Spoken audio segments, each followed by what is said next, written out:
com os servidores.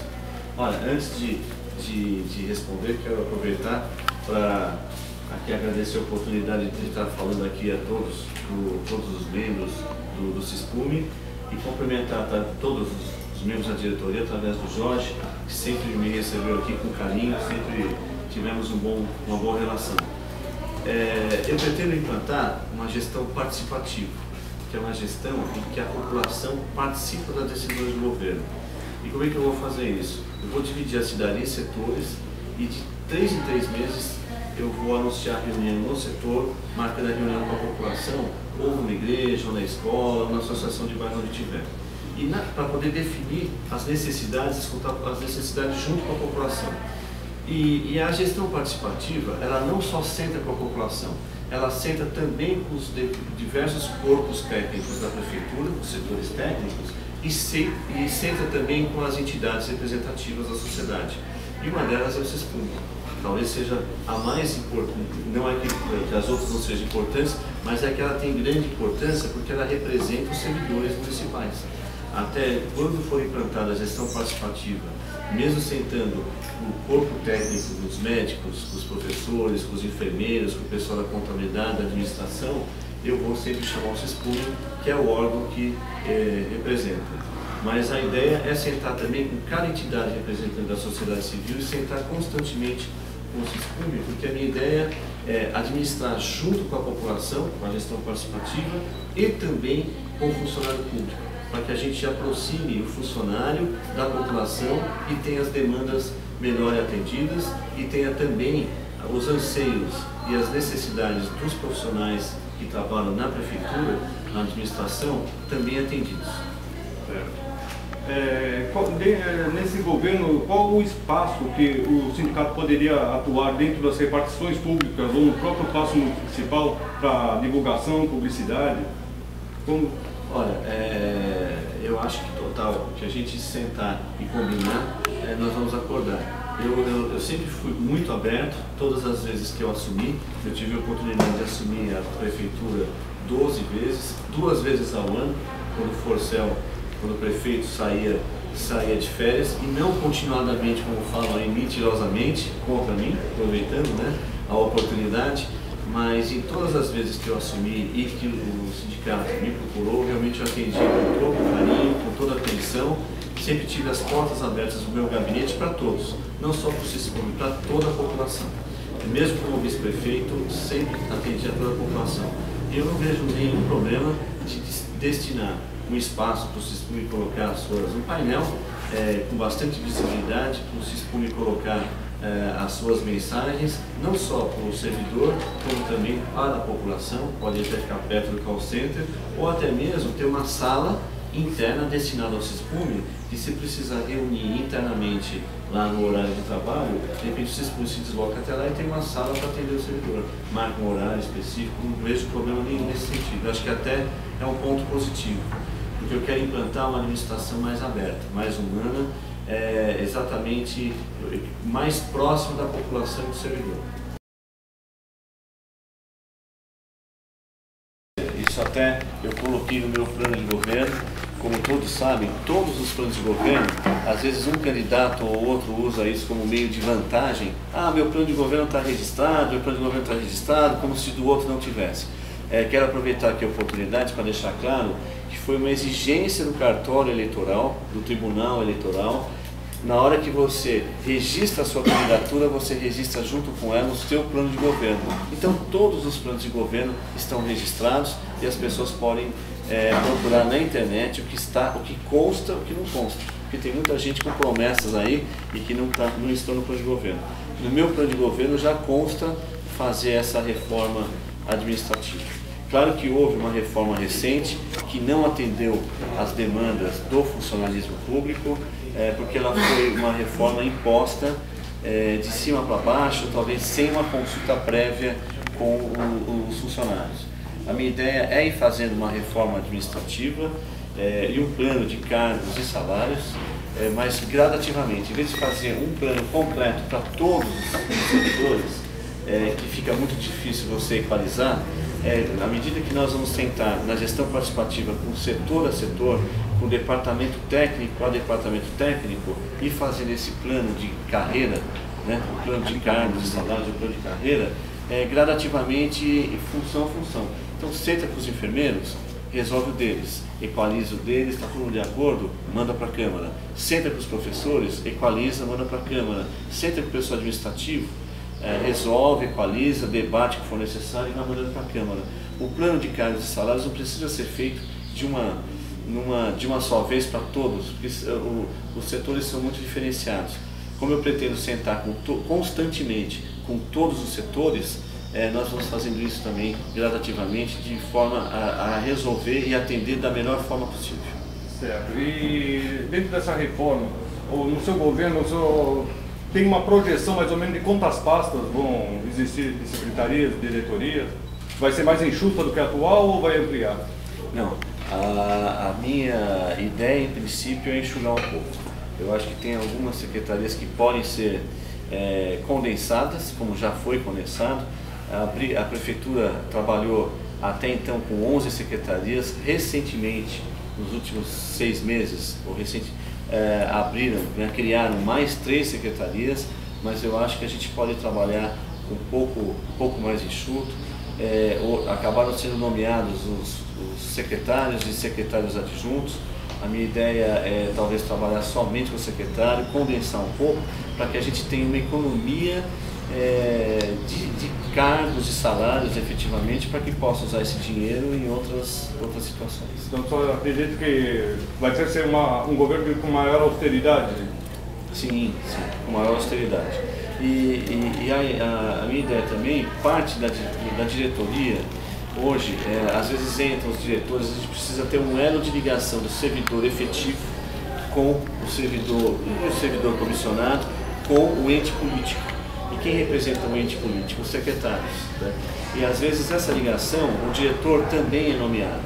Então eu estou pensando em fazer essa nomeação puxando pessoas do quadro, preferencialmente, não exclusivamente, mas preferencialmente do quadro dos efetivos, as pessoas que já estão lá 10, 15 anos, 20 anos e que já têm a vivência do que dá certo, do que não dá certo, das experiências anteriores e que possam fazer melhor esse elo de ligação. Então a ideia é privilegiar mais o funcionário de carreira para nomeação para as diretorias e de repente não deixar os 4 anos do mandato um diretor só. De repente você tem 4 pessoas de expressão ou 3 pessoas de expressão e fazer um revezamento a cada ano, a cada 1 ano e meio desses cargos. Deixando isso claro já para todos do setor ou da secretaria desde o início, para que todos tenham a sua oportunidade de mostrar o seu trabalho e de poder ter a sua projeção na carreira. Certo. A ideia é implantar de forma gradativa, mas executar um novo plano de carreira, sentando com cada setor, na gestão participativa.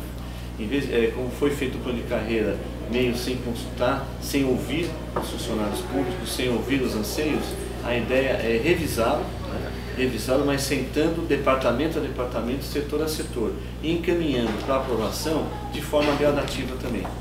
É preciso esperar todos os setores, pode levar muito tempo.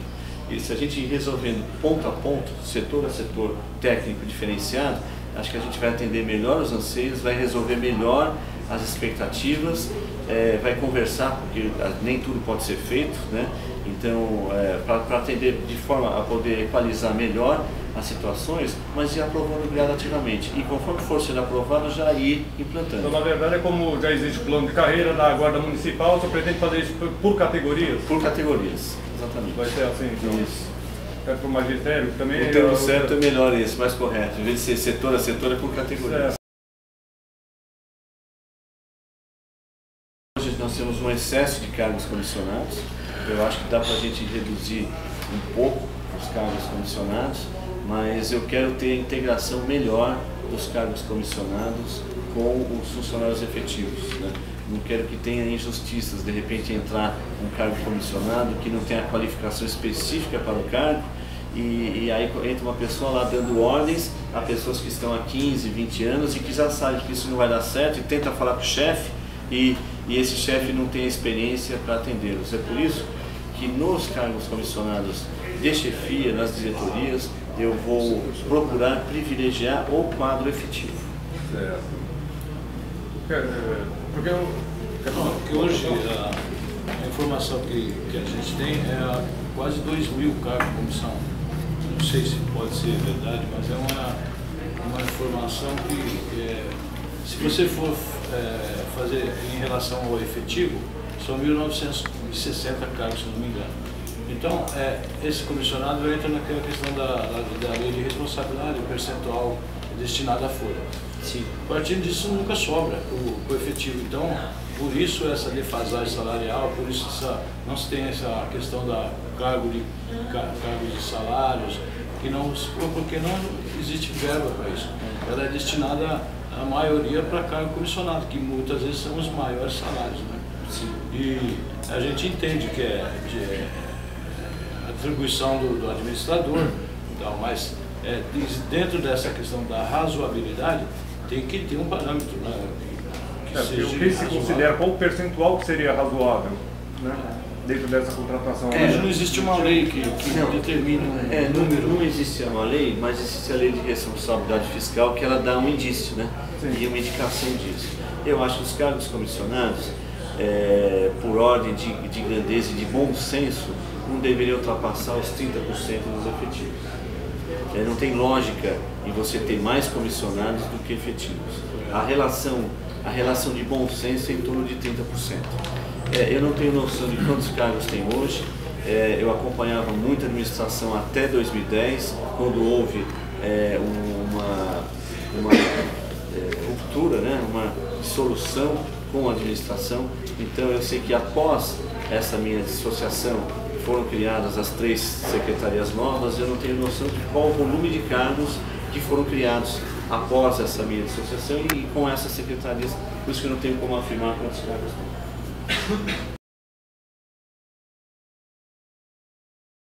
Eu não havia pensado especificamente em fazer uma reforma do estatuto, né? Se dentro das expectativas do servidor, quando nós fomos implantando a gestão participativa, sentando categoria a categoria, a gente sentir essa necessidade, sou aberto para isso, para que se façam as reformas necessárias.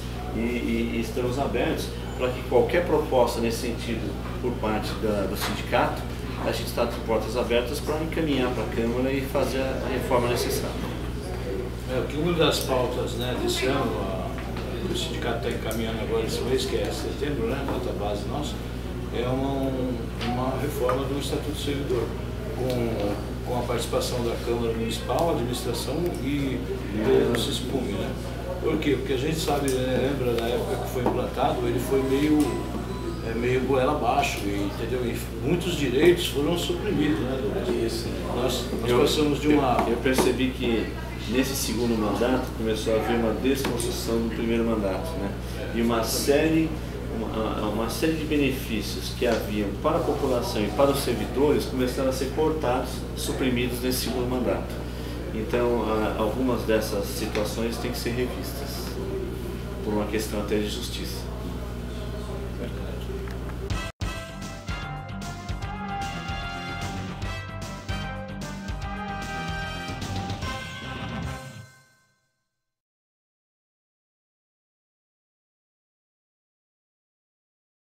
Para a gente resolver essa questão das perdas salariais e da reposição salarial, porque hoje nós temos uma inflação não declarada, mas de fato a gente percebe que o custo de vida aumenta dia a dia.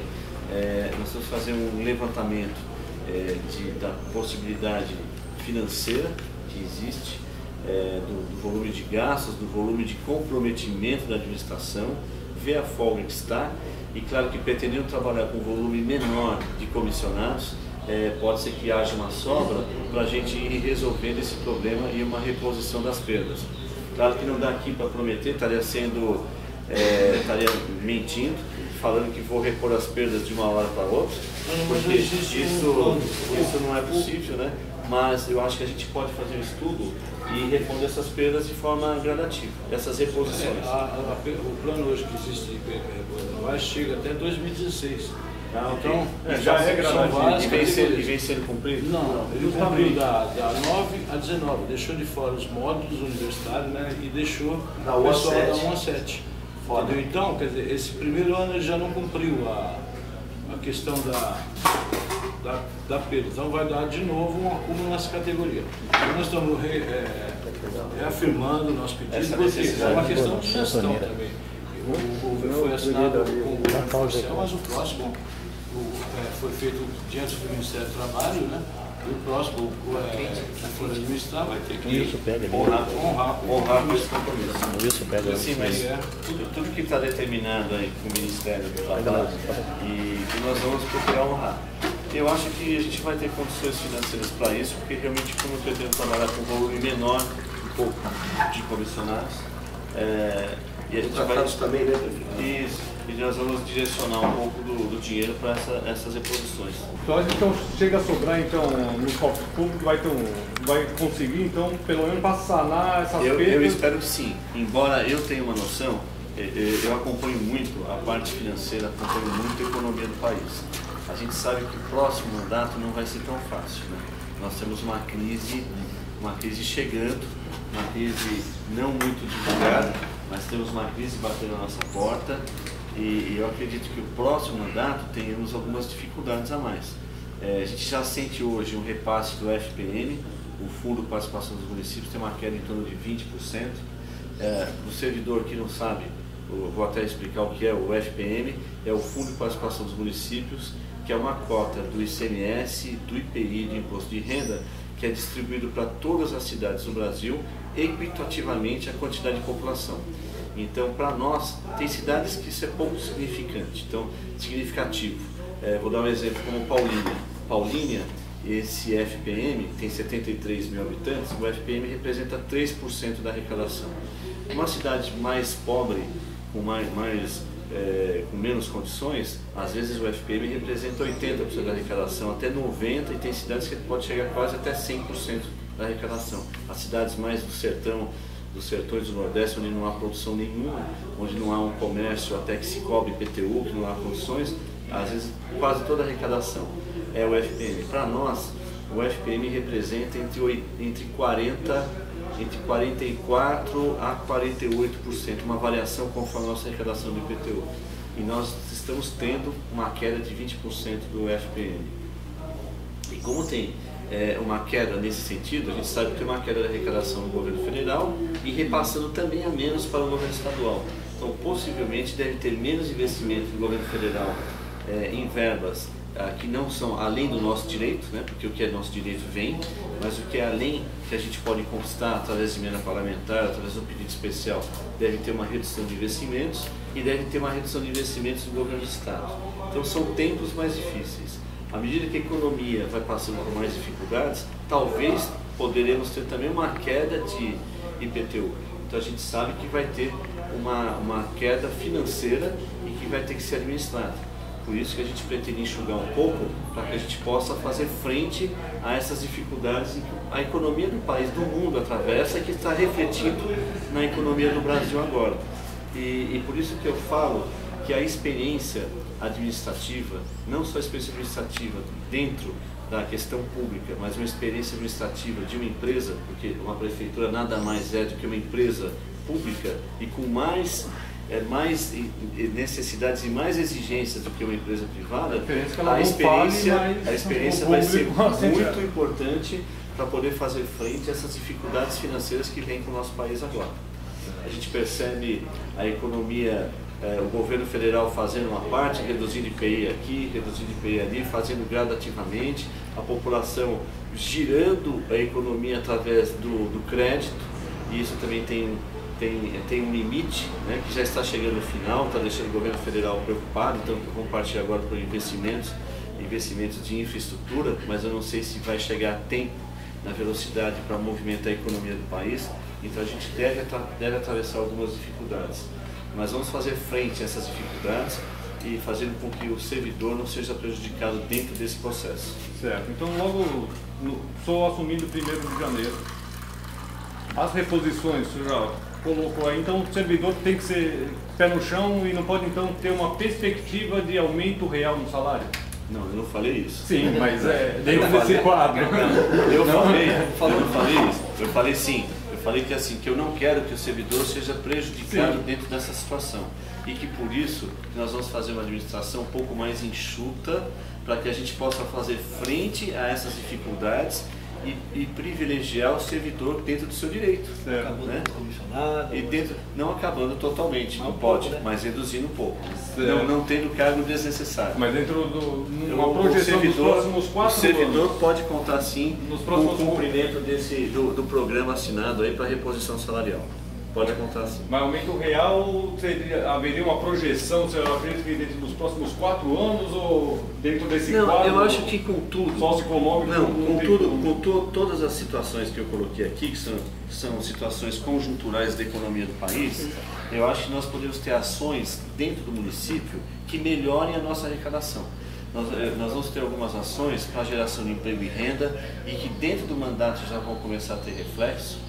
Nós vamos ter algumas ações para recuperação de receita, como já está tendo, mas melhorar essa recuperação de receita. Eu quero ter algumas ações que mexam um pouco com o IPTU e que incentivem ao pagamento do IPTU. E nós temos uma outra situação que aí é um ponto positivo para nós. Nós temos muitas populações, muita gente mudando para a nossa cidade. E na hora que nós temos um grande volume de pessoas mudando para a nossa cidade, a gente vai... o que gera? Gera um movimento na economia local, mais aberturas de empresas e, portanto, mais ISS. As pessoas consumindo mais, girando mais. E quando a pessoa, às vezes, vem morar aqui, um veranista que, às vezes, tinha dificuldade de pagar o imposto da sua casa e ele passa a alugar essa casa, claro que o locatário começa a vir e a pagar mais o IPTU. Então, a gente tem um ponto negativo da economia conjuntural do Brasil, mas a gente tem um ponto positivo que a nossa cidade especificamente está numa aceleração da economia, sobretudo na construção civil, pelo fato de ter grandes áreas, ter mais áreas ainda, de estar próximo aos grandes centros, né?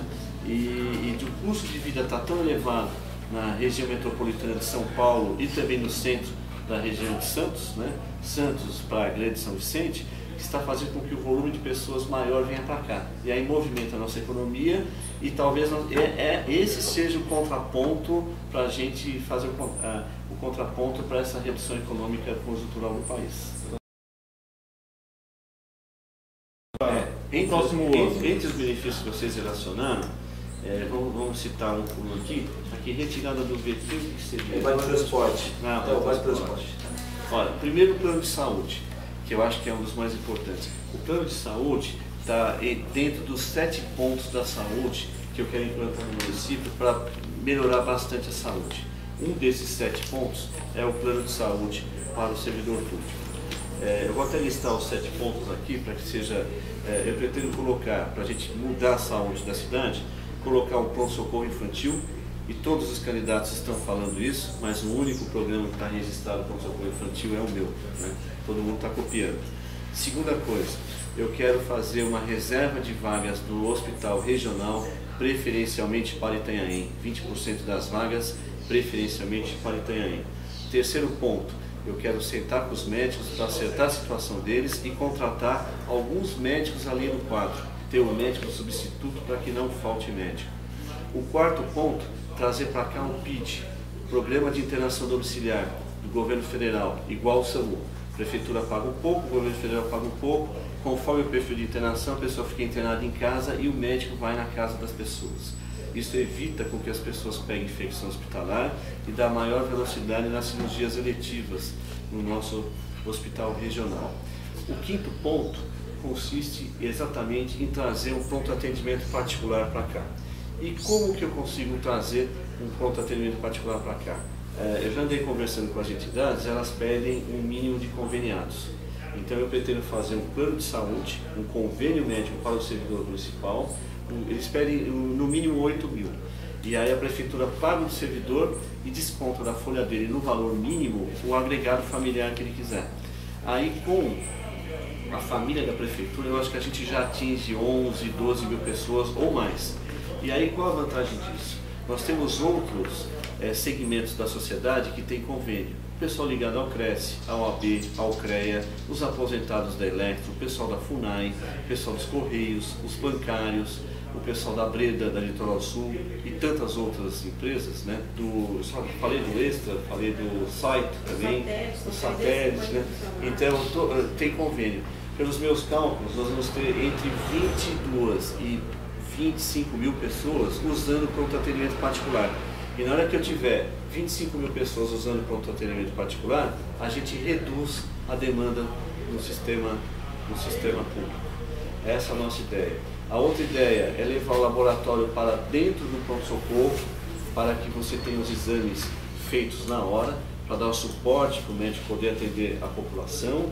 E quero também colocar aqui um programa Saúde, Mulher Saudável. É uma cópia do programa que tem no Hospital do Servidor Público, que atende 60 mulheres por dia. Ela chega de manhã, consulta o ginecologista, faz todos os exames no mesmo dia, pega o resultado dos exames no dia, só não sai o Papa Nicolau na hora, já passa pelo ginecologista, se precisar de uma cauterização, de uma pomada, o que precisar, já é atendido na hora, ela sai para casa resolvida.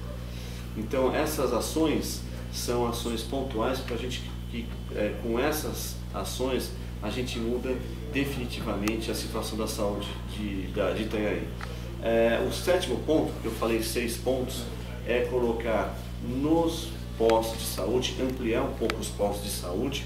Não consigo precisar quantos, mas eu acho que uns 4 no mandato a gente consegue, mas colocar nos postos de saúde um plantão noturno das 5 às 9 da noite com clínico geral, para atendimento por ordem de chegada, porque assim a gente alivia a demanda no pronto-socorro e vai começar a ter o tratamento de fato. E o pronto-socorro só alivia a crise, não trata a causa.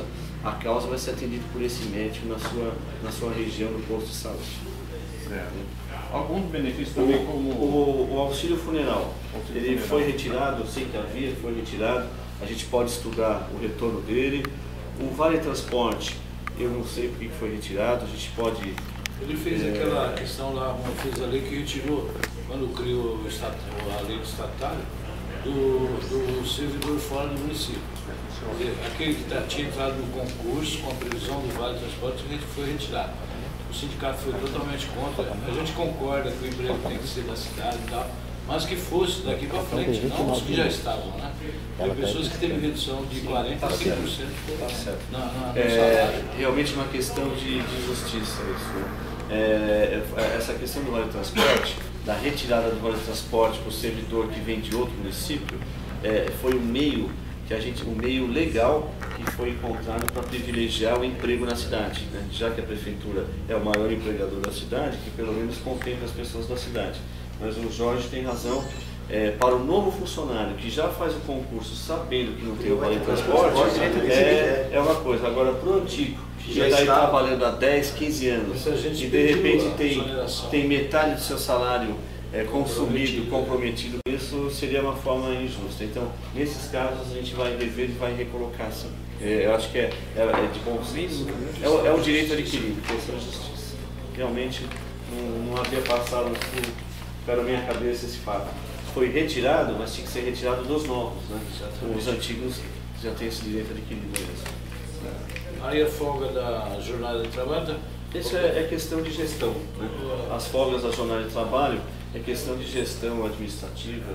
Isso a gente, na nossa gestão participativa, a gente vai resolvendo aí categoria a categoria, como nós vamos atuar. Há um ano, há 20 anos, eu já tenho essa folga. É quem faz. O auxiliar de enfermagem tem uma folga por mês. Motorista de ambulância, pessoal que faz 12,36. Eles estão querendo retirar isso.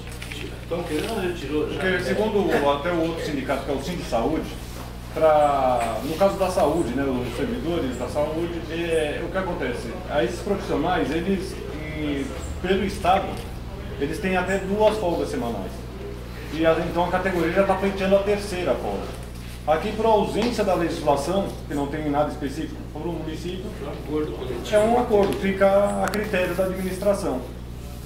Eventualmente, na sua administração, como a gente pode compor a implantação dessa folga em um acordo coletivo com lei municipal. Peço para vocês do CISPUB, né, e para o servidor, a consciência do voto, da mudança. Nós temos que mudar o debate dessa eleição. O debate está muito assim: sou a favor do governo, ou porque tem um vínculo, ou por qualquer outro motivo vou votar no candidato do governo, ou sou contra o governo e vou votar no candidato da oposição, mesmo sem ter às vezes a proximidade, a afinidade, podendo dar até um tiro no pé, porque só por protesto, né? Nós temos que partir desse voto, ou pela situação porque tem afinidade, ou somente por protesto. Temos que mudar o foro do debate. O debate tem que ser em quem está mais preparado para governar a cidade.